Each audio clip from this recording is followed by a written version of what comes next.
This is why every smart investor is adding the midterm rental strategy to their portfolio and why you should do the same. Now, when I use the word smart, I should say that lightly because all I'm saying is that you've done the math. It's not, for example, it doesn't mean that if you use long-term rentals that you're not a smart investor. It just might mean that you're leaving money on the table, and maybe you're very well aware of that.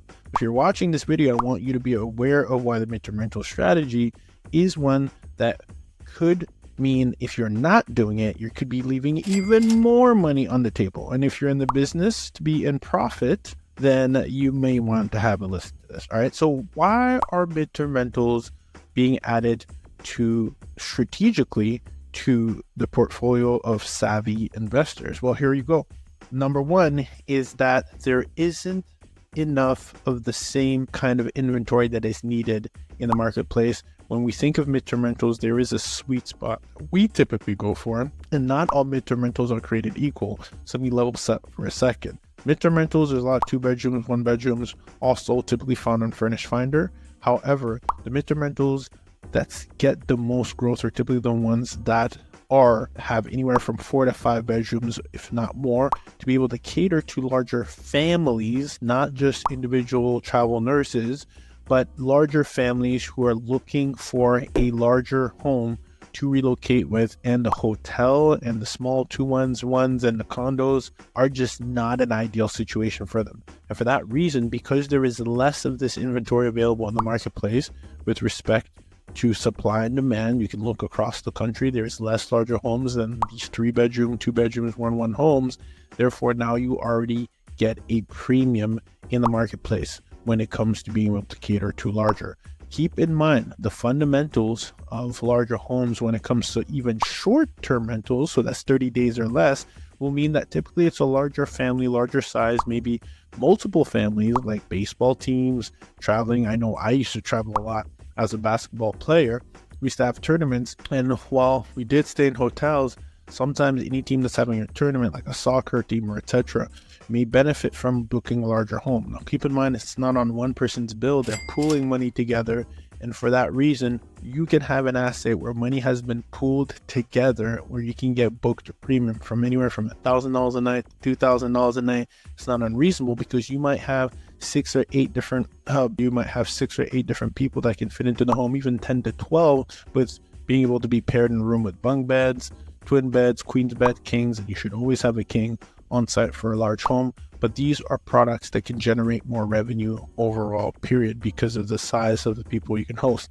Keep in mind, there's not that many alternatives for families coming from a larger home to relocate into a hotel. So then therefore they'll pick your property and you can name your price, which would be at a premium because there's simply not enough inventory. So overall, a great investment. And this is why we should specifically and strategically add the midterm rental niche. But the insurance niche is where the money is made too, and where you can serve a need, because when a family is displaced due to an unforeseen event and they are at the hotel, it is their temporary solution 1. Level 2 is finding them an alternative home that they came from.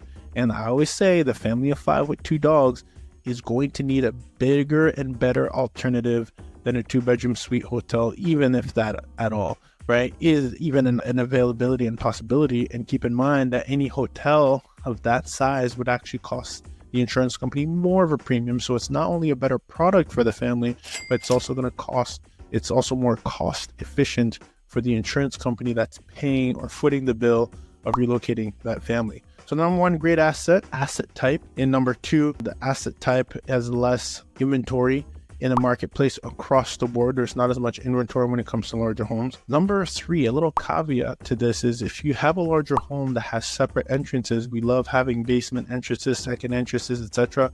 You have the ability to then, at least the option to be able to convert some of these homes into duplexes.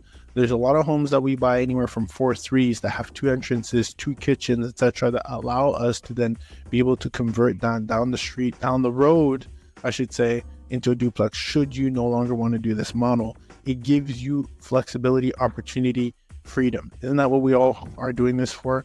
We want the option to be able to do things that are unconventional compared to what those are conventionally doing, right? So keep in mind that these are also assets, number 4, that are furnished. Any home traditionally furnished If you're currently getting value from watching this video, you'll want to make sure you take a second and click below to grab the midterm rental insurance blueprint to help accelerate your process in being able to land these midterm rental insurance contracts with respect to your marketplace. Make sure you click the button below and grab it and continue on with the gems in this video. For 25% more rent than homes that are unfurnished. That is why we like this space, because now we have a furnished accommodation tool, or at least vehicle, that allows us to charge more of a premium. We can get very fancy, even if we don't on paper. We're buying a 3-bedroom, 1-bathroom at the top of the floor, and then we have 2 additional bedrooms. Even if they're not bedrooms because they don't have closets, you still have essentially 5 bedrooms that you can market that way, because there will be beds even in the basement, in a finished basement, of course, ideally. And so you can then turn this type of asset with a basement into multiple rooms, which then adds to the amount that you can charge for, which generates more value. So overall, you have more than one reason as to why midterm rentals are a great addition to your portfolio. And then my favorite one and only is, once you get a contract, it's typical for the insurance company to start with 1 month, but because damage can take a lot more longer than anticipated, permits being pulled, contractors involved, third-party vendors involved, you get a chance typically to always extend time and time again, whether it's extension for a week, extension for a month, extension for 2 months. And these extensions means that you're 100% occupied, which then gives your portfolio a steady income stream, and one that you can actually count on and forecast on as a more stabilized asset, right? If short-term rentals are stocks, or the industry are stocks, short Airbnbs are stocks, and midterm rentals are bonds. You know it's coming. The contracts, the way we set them up with the insurance companies, they can't default on them. They owe us the money even if the family leaves after. So once they sign that dotted line, it's guaranteed income per the contract agreement, which is not something that we deal with at Airbnb. We've seen cancellations before. We know what that looks like. We're dependent on Airbnb. These are more secure and most often even more profitable than what you make for short-term rentals, because keep in mind, you're 100% occupied at a more premium rate, and they're constantly extending. So what you would have made in an environment that would have been 60 to 70% occupied, you can make at 100% occupied in a steady rate, fixed contract with multiple extensions.